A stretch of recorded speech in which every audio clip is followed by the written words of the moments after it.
Relationship advice. Update. My 34 male wife, 28 female, wants to name our baby after her dead ex-boyfriend. Original post. When my wife and I met, she had broken up with her boyfriend almost a year prior. We went on a couple of dates, until I noticed she slowly stopped talking to me. I found out she had gotten back with her boyfriend. We remained friendly since we would run into each other at the gym. That's how we met. A year later, they break up. I decided to go for it again and asked her out.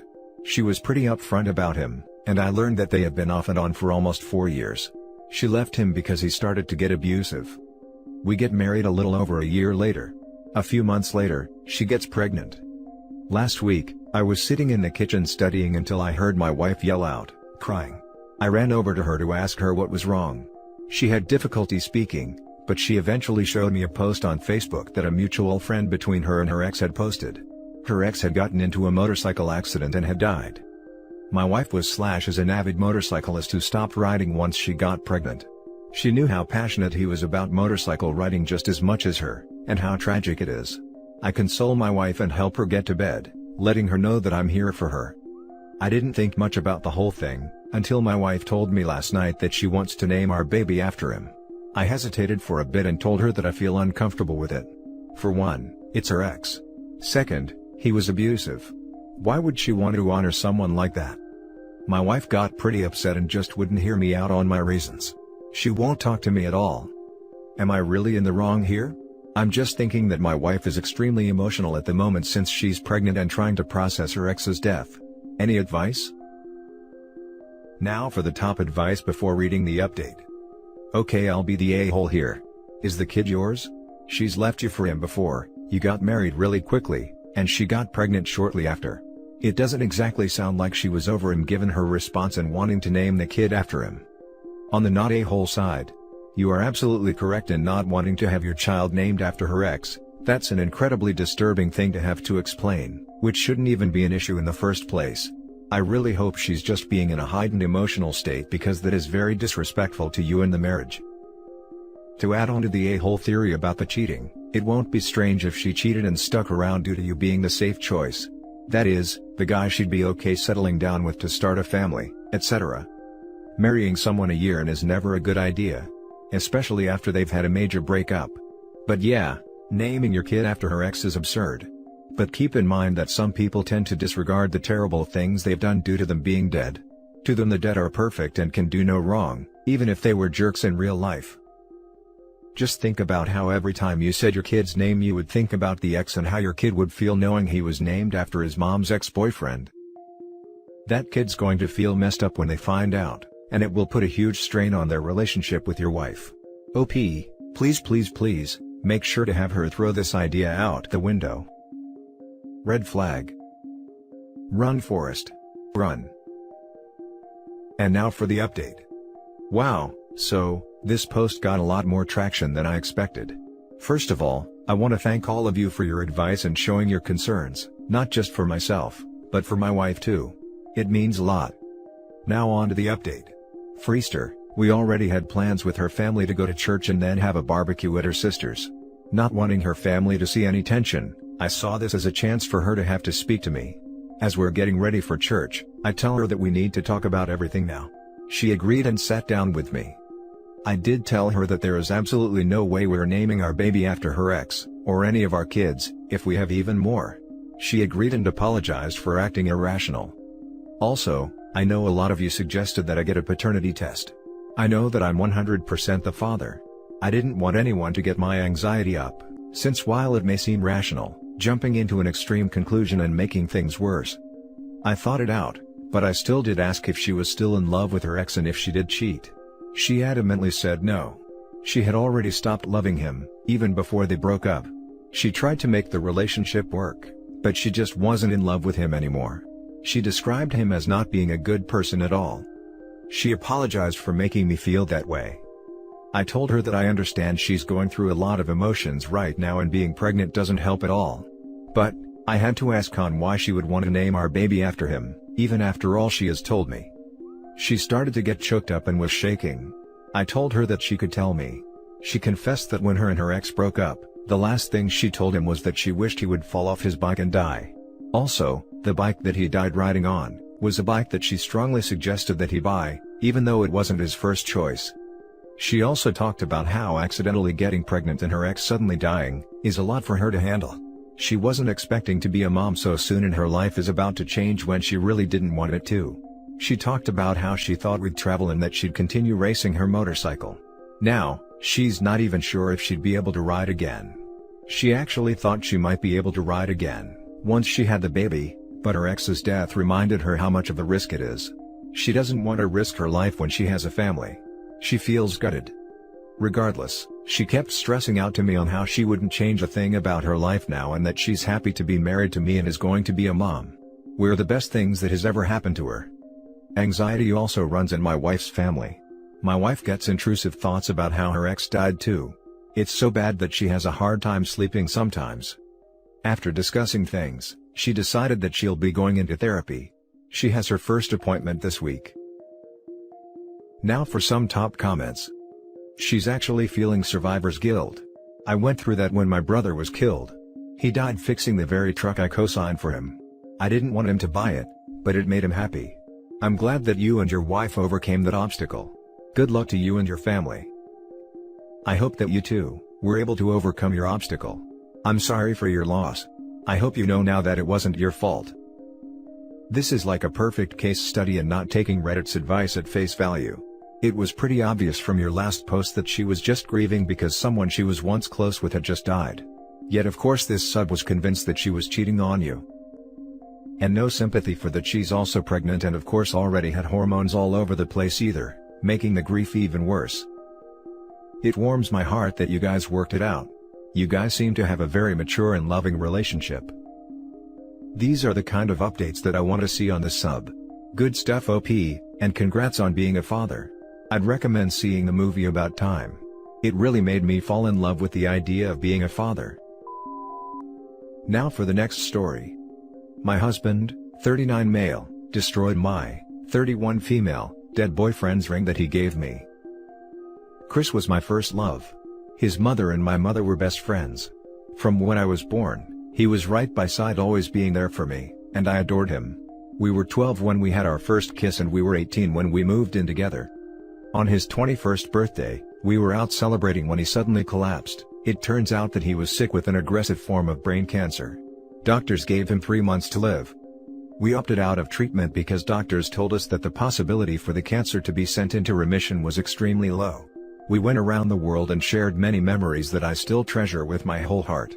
I wanted to marry him, but he would always refuse. He asked me, "Why do you want to get married to a dead man? You should live your life and marry someone who will be there for you instead." On his deathbed, he told me that he has something for me. Turns out, he got me a promise ring. He told me that his dying wish was that I remember him, and he promised me that he'll marry me when we see each other again in the afterlife. He passed away right after. His death really impacted me, but I was in the midst of pharmacy exams, and as cheesy as it sounds, I wanted him to be proud of me. When our class graduated, I was the valedictorian. I dealt with his death for many years by mainly overworking myself, and I stayed single for all these years. I wore the ring on my pinky finger as the reminder of my dead boyfriend. Years after, I met Mark, who was working in the research facility that I work in. Mark is a doctor. He immediately took interest in me and I in him when I found out that he was working on cancer treatment research. We started dating and took things slow. We've been married for 2 years now. Even so, I still refuse to take my dead boyfriend's ring off of my finger. My husband and I have had arguments about it, but I thought he accepted it. Apparently not. Last night, my husband apparently took the ring off of my finger while I was asleep and destroyed it. The ring looks completely disfigured. He told me that I could move on now and that this will help me forget about my dead boyfriend. I haven't been home since then. I'm asleep at my parents' house. I don't know what to do or how to talk to him. Please help. I've been crying non-stop. Now for the top advice. I was a jeweler for years. Please take the ring to a jeweler. You can't believe the situations rings get into, and often they're fixable, even if they look totally beyond repair. We reconstructed rings that went into garbage disposals, went through lawn mowers, and had to be cut off by emergency medical technicians. A skilled jeweler might be able to make your ring just like new. In the unlikely event that it isn't repairable, They might be able to incorporate any stones or the metal into a new piece of jewelry like a necklace so you can continue to remember Chris through his gift. And while you're at it, get a new husband. You want to grow old with a man that has a heart, don't you? That's a good recommendation, and sounds like it might be worth a try for OP. Your husband prioritized his own insecurities above your mental health. That's some BS.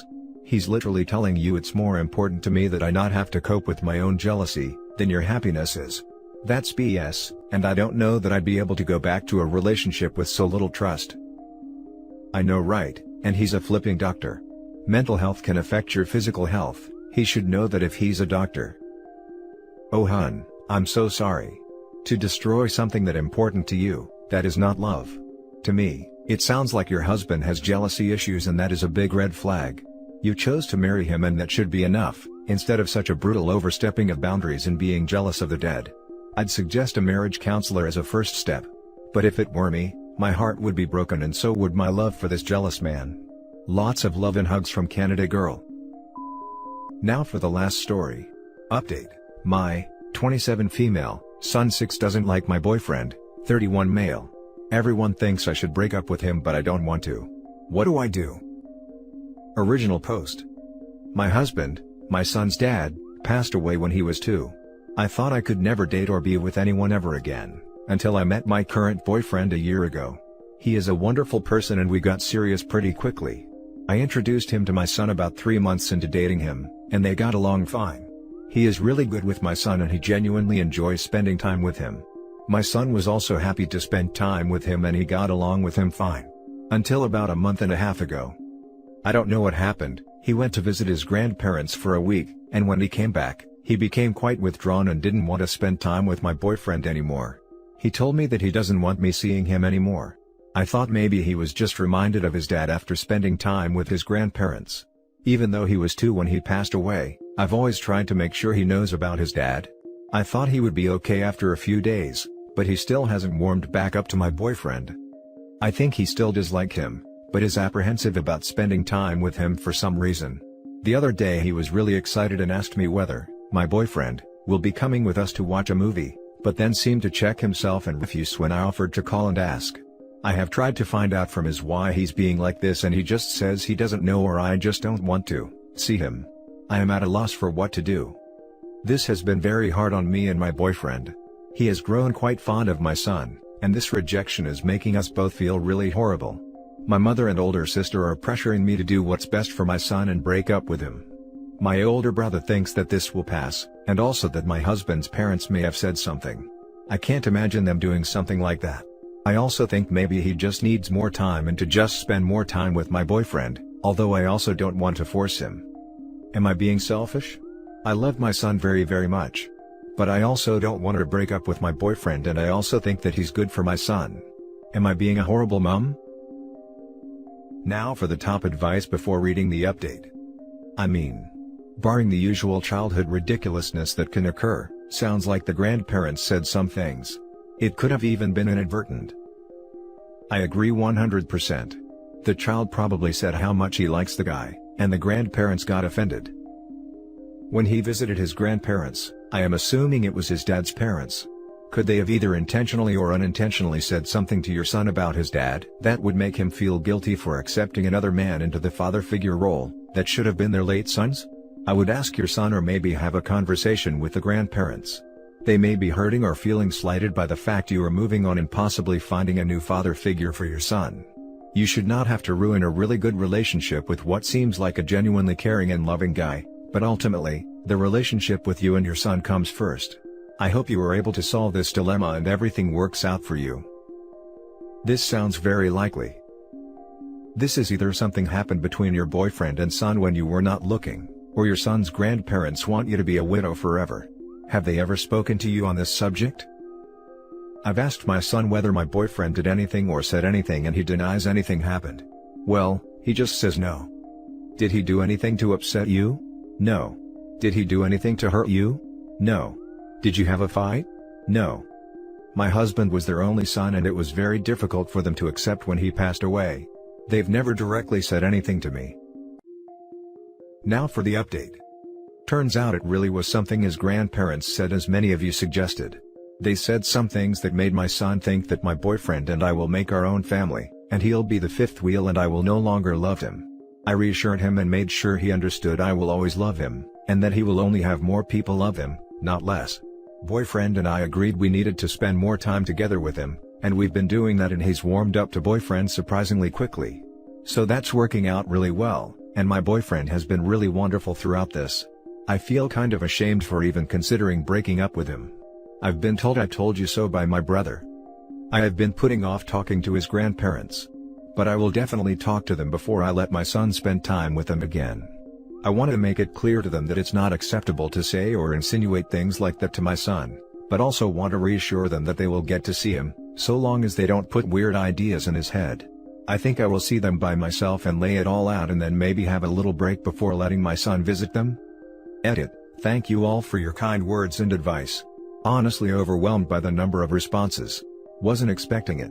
I know many of you think that I should cut his grandparents off, but I honestly don't think they must have said something like that directly to him. Maybe he misunderstood. I will find out for sure when I speak to them. I am taking this very seriously, and it's definitely a possibility depending on how everything goes. Now for some top comments. Yes, I love a good update among all the sad/weird/infuriating ones. Good luck. I wish you and your little family happiness. This place has been on a roll with happy updates recently. Talk to the grandparents, but make sure they don't make your son feel guilty for telling on them if they had told him not to say anything.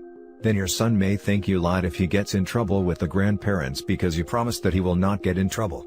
Good luck. It's not reasonable or kind to ask a young child to keep a secret. That's not good parenting. They emotionally manipulated your child to try to manipulate you. You shouldn't leave them alone with your son anymore, and make it clear that if they put their own wants above the emotional needs and safety of your child, then they won't be allowed to see him. Yeah, no unsupervised visits until they can prove they're not trying to sabotage you. I'd fear what the next accusation could be. And that's it for this video, guys. If you have thoughts to share, leave a comment below. Don't forget to hit like and subscribe if you like this content. I'll catch you in the next one. Good day, everyone.